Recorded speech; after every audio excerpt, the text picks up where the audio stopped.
अस्सलाम दोस्तों, इन साइड में मौजूद वक़्त में खुश आमदीद। मारूफ पाकिस्तानी जर्नलिस्ट जनाब अरशद शरीफ साहब को नैरोबी कीनिया के अंदर कत्ल कर दिया गया और ये एक अफसोसनाक ऐसी खबर है जिसने पूरे पाकिस्तान को हिला के रख दिया है, क्योंकि कत्ल की इस वारदात के बारे में जो खुद कीनियन पुलिस की तरफ से जो तफसीलात सामने आई हैं उससे तो बज़ाहिर ऐसे लगता है जैसे ये कत्ल नैरोबी में नहीं हुआ बल्कि लाहौर के अंदर हुआ, सब्ज़ाज़ार में हुआ या साहिवाल के अंदर हुआ, क्योंकि कहानी बिल्कुल वैसी ही है जैसे पंजाब पुलिस की तरफ से अमूमन ऐसे पुलिस मुकाबलों के नतीजे में जारी की जाती है। गाड़ी आ रही थी, नाका लगा हुआ था, गाड़ी को रोकने की कोशिश की, गाड़ी नहीं रुकी, चेस किया गया, पीछे गए, फायरिंग का तबादला हुआ, गाड़ी उलट गई, गाड़ी सीधी की गई, बंदों को निकाला गया तो पता चला ड्राइवर ज़ख्मी है, उसके साथ जो बंदा बैठा हुआ था उसके सर के पीछे से गोली लगी जो आगे से सर के सामने से निकल गई और बाद में उस बंदे की शनाख्त अरशद शरीफ के नाम से हुई। ये एक ऐसी रवायती दास्तान है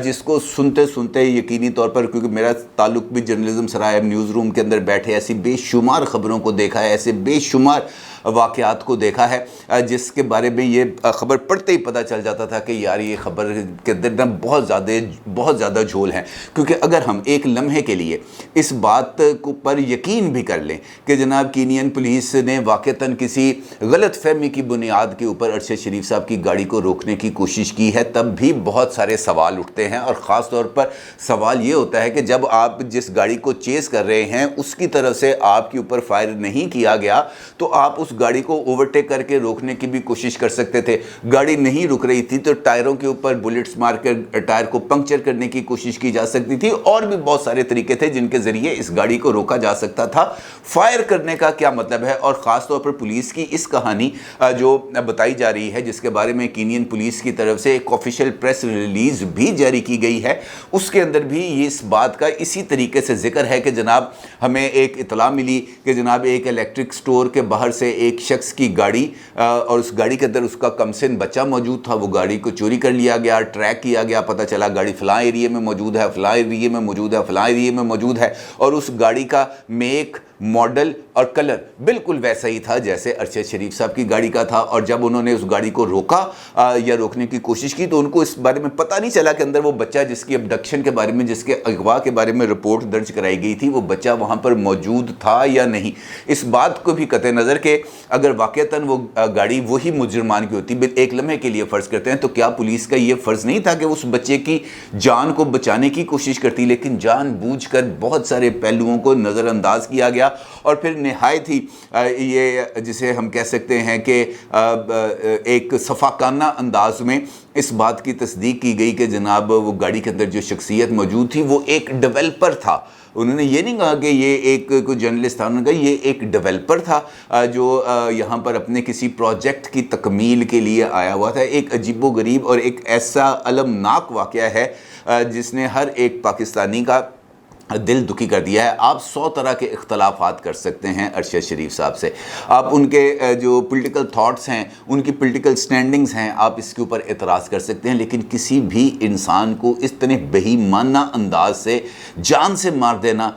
ये वाक़तन अफसोसनाक है। क्योंकि अरशद शरीफ साहब के ऊपर जब मुकदमात दर्ज हुए थे तो वो यहाँ पेशावर एयरपोर्ट से चले गए थे दुबई, और दुबई से वो चले गए थे लंदन, और लंदन जाकर उन्होंने सोशल मीडिया के ऊपर अपना एक यूट्यूब चैनल शुरू कर दिया था और वहाँ पर वो अपने वीलॉग्स के ज़रिए अपने जो सोच है वो लोगों तक पहुँचाते थे। फेयर इनफ, ये उनका राइट है, वो जिस बात को दुरुस्त समझें उसका प्रचार करें, ये भी उनका राइट है। अगर कोई उससे इख्तलाफ करे और जमहूरी अंदाज में करे, सियासी अंदाज में करे, जिस तरीके से मर्जी करे, ये उसका राइट है। लेकिन किसी को इस तरीके से जान से मार देना ये एक ऐसा अमल है जिसकी किसी भी तौर पर पजीराई नहीं की जा सकती। और जैसे ही ये ख़बर पाकिस्तान में आई है और यकीन जाने कि उस वक्त से दिल इतना बुरा हुआ है जिसकी इंतहा कोई नहीं। और फिर एक जो हमारी रविश चल गई है कि हर एक मामले को लेकर हम एक कॉन्स्पिरेसी थ्योरीज़ को इस तरीके से डेवलप करते हैं जिसकी इंतहा कोई नहीं, ये भी अपने अंदर बहुत ही ज़्यादा तकलीफ़ दे अमर है। अगरचे जो अरशद शरीफ साहब हैं उनके अहल खाना की तरफ से ये बात सामने आई और उन्होंने जब उनकी जो अहलियाँ हैं जवेरिया साहिबा, उनकी तरफ से जो ट्वीट सामने आया, उन्होंने अरशद शरीफ साहब की मौत की तस्दीक की और साथ उन्होंने इस बात की दरख्वास्त की कि हमारी फैमिली प्राइवेसी को मद्देनज़र रखा जाए और अरशद शरीफ साहब की ये जो उनकी तस्वीर हैं ज़ख्मी हालत में या हेड शॉट की, वो तस्वीर शेयर ना की जाएँ, तो उनकी इस ख्वाहिश का एहतराम करते हुए वो तस्वीर हम जो है वो हम शेयर नहीं कर रहे। अलबत्ता उन्होंने इस बात की भी दरख्वास्त की थी कि जनाब कोई पॉलिटिकल लीडर हमारे घर ना आए, लेकिन देखा है कि इसके बाद बहुत सारे पॉलिटिकल लीडर्स गए हैं, शेख रशीद साहब गए हैं, फैसल जावेद खान साहब गए हैं, और अब से कुछ देर पहले इमरान खान साहब भी जो हैं अरशद शरीफ साहब के घर गए हैं, उनके अहल खाना से उन्होंने ताज़ियत की है। और इमरान खान साहब की तरफ से एक ट्वीट भी सामने आया है जो इस वक्त आप अपनी स्क्रीन पर देख सकते हैं। इस ट्वीट के अंदर इमरान खान साहब का ये कहना है कि shocked at the brutal murder of Arshad Sharif, who paid the ultimate price for speaking the truth, his life। यानी अरशद शरीफ साहब के इस बहीमाना कत्ल पर वो एकदम सदमे की हालत में हैं, और उनका ये कहना है कि अरशद शरीफ साहब ने सच बोलने की कीमत अपनी जान की कुर्बानी देकर अदा की है। He had to leave the country and be in hiding abroad। उनको पाकिस्तान छोड़ना पड़ा था और वो बैरून मुल्क पनाह लेने पर मजबूर हो गए थे। But he continued to speak the truth। लेकिन इसके बावजूद वो सच जो है वो सोशल मीडिया के ऊपर आकर जो सच था वो सामने ला रहे थे,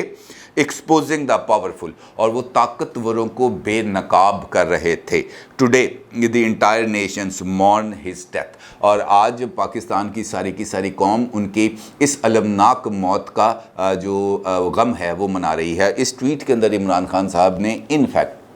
अरशद शरीफ साहब की जो साख्ती लाइफ है उसको ऊपर तो उन्होंने गुफ्तगू की भी है, लेकिन इसके साथ साथ उन्होंने जो इस कत्ल का इशारा है वो उन्होंने इस तरीके से दिया है कि उनको सच बोलने की कीमत अदा करनी पड़ी। और सच क्या था? ताकतवरों को एक्सपोज करना। और ताकतवर कौन है? इमरान खान साहब से ज़्यादा बेहतर तो इस बारे में कोई और नहीं जानता। अब होना क्या चाहिए? देखें, एक वाक़या है वो हो गया, अलमनाक वाक़या है, इसके अंदर तो कोई दो राय नहीं है। और इस कैफियत का अंदाज़ा यकीनी तौर पर हम चूँकि जर्नलिस्ट कम्युनिटी से ताल्लुक़ रखते हैं, हम सब इसके ऊपर बहुत ही ज़्यादा अफसोसनाक भी हैं। हमारे लिए ये ख़बर है और दुख है, क्योंकि हमारा एक साथी है जो इस तरीके से हमसे बिछड़ गया है। इख्तलाफात मैंने आपको बताया कि होते हैं, घरों में होते हैं, माँ बेटे के दरमियान होते हैं, भाइयों में होते हैं, बहन भाइयों में होते हैं, लेकिन इसका मतलब ये नहीं है कि गम की घड़ी में बंदा तलवारें लेकर बाहर निकल आए और एक दूसरे की गर्दनें उड़ाना शुरू कर दे। सोशल मीडिया का ये मतलब नहीं है कि आप लोगों की मौत का, लोगों के दुख के ऊपर जो है वो इस लम्हे पे उस पर नमक पाशी करें। ये मेरा ख्याल है कि इसका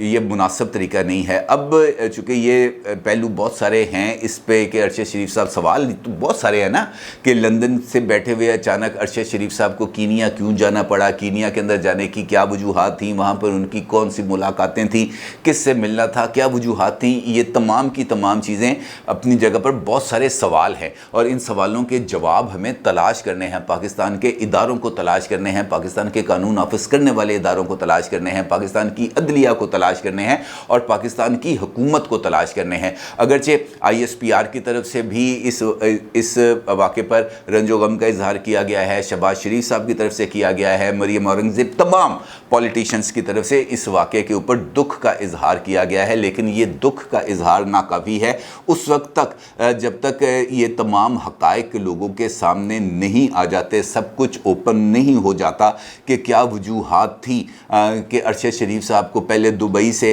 जाना पड़ा, इंग्लैंड और लंदन में जाना पड़ा, फिर अचानक उनको लंदन छोड़ना पड़ा, उनको कीनिया आना पड़ा। क्या चीज़ें यहाँ पर मौजूद थी? और उसके बाद ये जो सेम गाड़ी, सेम मॉडल, इसके ऊपर भी बहुत ज़्यादा क्वेश्चंस हैं कि जनाब एक रिपोर्ट हुआ, वही गाड़ी, वही मॉडल, वही कलर, वही गाड़ी जो है उसकी रिपोर्ट दर्ज कराई गई, वैसे ही गाड़ी अरशद शरीफ साहब की पास थी। कोई ऐसी चीज़ें हैं जो इस बात की तरफ इशारा कर रही हैं कि that was a pre planned attempt. इसके अलावा और कोई मौजूदा सूरत हाल के अंदर ये बात नहीं की जा सकती। अलबत्ता शेख रशीद अहमद साहब जब गए अरशद शरीफ साहब के घर, तो वहाँ से इजहार ताज़ियत کے بعد ان کی والدہ کے ساتھ اظہار تعزیت کے بعد جب وہ واپس آئے تو وہاں پر آ کر انہوں نے میڈیا کے ساتھ گفتگو کی، اور اس گفتگو کے اندر بھی ان کا یہی کہنا تھا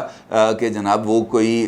کام سے گئے تھے۔ اب وہ اس کام کی انہوں نے نوعیت کے حوالے سے ذکر نہیں کیا، بلکہ انہوں نے کہا کہ وہ کوئی ڈاکومنٹری بنا رہے تھے، اور اس ڈاکومنٹری کے لیے وہ کچھ ڈاکومنٹس تھے وہ لینے کے لیے گئے تھے کینیا۔ یہ شیخ رشید صاحب کا یہ کہنا ہے۔ اور پھر ان کا یہ جب وہ میڈیا ٹاک مختصر سی کر کے گاڑی میں سوار ہونے لگے تو وہاں پر کچھ جو ہے دیگر لوگ بھی موجود تھے۔ میرا خیال ہے کہ ان کا تعلق قانون نافذ کرنے والے اداروں کے ساتھ تھا جو وائٹ ڈریس کے اندر موجود ہوتے ہیں، اور شیخ رشید احمد صاحب نے ان کو مخاطب کر کے کہا کہ اگر میرے پیچھے آنا ہے تو وردی پہن کے آنا، سفید کپڑوں میں آؤ گے تو پھر نتائج کے ذمہ دار خود ہوگے۔ شیخ رشید احمد صاحب نے گاڑی میں بیٹھتے ہوئے یہ بات کی، اور یہ اشارہ دینے کی انہوں نے کوشش کی شیخ رشید صاحب نے کہ یہ جو سویلین ڈریسڈ جو لوگ ہیں یہ ان سے شیخ رشید احمد صاحب کو کسی طرح کا کوئی خطرہ لاحق ہو سکتا ہے، اور شاید یہی وجہ ہو کہ عمران خان صاحب بھی جب ارشد شریف صاحب کے گھر گئے تو واپسی پر میڈیا نے ان کے بات کرنے کی کوشش کی، لیکن عمران خان صاحب نے ان سے کسی طرح کی کوئی بات نہیں کی۔ اب جو کوششیں ہیں وہ یہ کی جا رہی ہیں کہ جلد از جلد ارشد شریف صاحب کا جو جثہ خاکی ہے اس کو پاکستان لایا جائے، اور پاکستان لا کر ان کی ایک عزت و وقار کے ساتھ ان کی تدفین کی جائے، اور ان کو یہاں پر جو ان کا ڈیو آنر ہے وہ ان کو ملنا چاہیے۔ میں آپ سے بار بار کہہ رہا ہوں کہ اختلاف یا سیاسی اختلاف اپنی جگہ پر وہ موجود ہے، وہ موجود رہے گا۔ عمران خان صاحب کے ساتھ اختلاف ہے، وہ موجود رہے گا۔ ان کا شہباز شریف صاحب کے ساتھ یا موجودہ P D M led government کے ساتھ اختلاف تھا، موجود رہے گا، لیکن اس اختلاف کا مطلب یہ نہیں ہے کہ ہم اس بہیمانہ کارروائی کی مذمت نہ کریں۔ مذمت تو اس کو کرنی چاہیے۔ ایک خون ناحق ہے جو بہا ہے، اور اس خون ناحق کا جو پرائس ہے وہ ادا کرنی پڑے گی۔ پاکستان کے اندر جس طرح کے حالات ہیں اور جس طریقے سے عمران خان صاحب نے اس معاملے کو طاقتوروں کے ساتھ جوڑا ہے، شیخ رشید احمد صاحب نے اس واقعے کو ایک کرپشن کے خلاف بننے والی ڈاکومنٹری کے ساتھ جوڑا ہے۔ پھر کچھ دن پہلے ایک ڈاکومنٹری آئی تھی جس کے بارے میں یہ کہا جا رہا تھا کہ یہ نیٹ فلکس نے اس کو جاری کیا ہے، بیہائنڈ دی کلوزڈ ڈورز جس کا عنوان تھا۔ اس کے بارے میں بھی یہ کہا جا رہا ہے کہ وہ ارشد شریف صاحب کی جو انویسٹیگیشنز تھیں وہ اس کے اوپر وہ ڈاکومنٹری بنائی گئی تھی، اور وہ جو سوشل میڈیا پر اس وقت وائرل بھی ہے، اور اس کو یہ کہا جا رہا ہے کہ یہ ارشد شریف صاحب کا آخری انویسٹیگیٹو کام تھا جو اس وقت سامنے آیا ہے۔ البتہ یہ والا معاملہ جس کا اشارہ دیا ہے شیخ رشید احمد صاحب نے کہ جناب وہ کوئی ڈاکومنٹس لینے جا رہے تھے، تو پھر بہت سارے سوال پیدا ہو جاتے ہیں کہ وہ ڈاکومنٹس ان کو لندن میں کیوں نہیں مل سکتے تھے؟ وہ ایسے کون سے ڈاکومنٹس تھے جن کو لینے کے لیے ان کو لندن سے اڑنا پڑا، کینیا آنا پڑا، ویزا آن ارائیول لینا پڑا؟ کسی کے ان کے بارے میں اطلاع نہیں تھی کہ وہ لندن سے چلے گئے کینیا۔ بہت سارے کویسچنز ہیں، بہت سارے سیریس ریزرویشنز ہیں جو پیدا ہو گئے ہیں، اور ان تمام سوالوں کے جواب ملنے چاہیے۔ اور میرا یہ ماننا ہے کہ پاکستان کی جرنلسٹ آرگنائزیشنز اور انٹرنیشنل جرنلسٹ آرگنائزیشنز کو مل کے اس کے اوپر کام کرنا چاہیے، اور اس قتل کی جو تحقیقات ہیں وہ ان کی نگرانی ان کو خود کرنی چاہیے، اور ایک اسپیشل ٹیم بنانی چاہیے جو کینیا جا کر یہ تمام سارے معاملات کو دیکھے اور یہ بھی پتہ کرے کہ ارشد شریف صاحب کی وہاں پر جانے کی کیا وجوہات تھیں، اور وہ کون سا ایسا معاملہ تھا جس نے ان کو مجبور کیا کہ وہ اپنی جان کو اس حد تک خطرے میں ڈالیں۔ بہت سارے سوال ہیں اور ان کا جواب وقت ہی دے سکتا ہے۔ صرف دعا یہ ہے کہ اللہ تعالیٰ ارشد شریف صاحب کے درجات کو بلند کرے، ان کی بوڑھی والدہ کو اپنے آخری بیٹے کا یہ صدمہ برداشت کرنے کی توفیق دے، اور آپ سب سے بھی درخواست ہے کہ ارشد شریف صاحب کے اصال ثواب کے لیے دعائے خیر ضرور کیجیے گا، اپنی رائے کا ضرور اظہار کیجیے گا۔ آپ کو بہت شکریہ۔ اللہ حافظ۔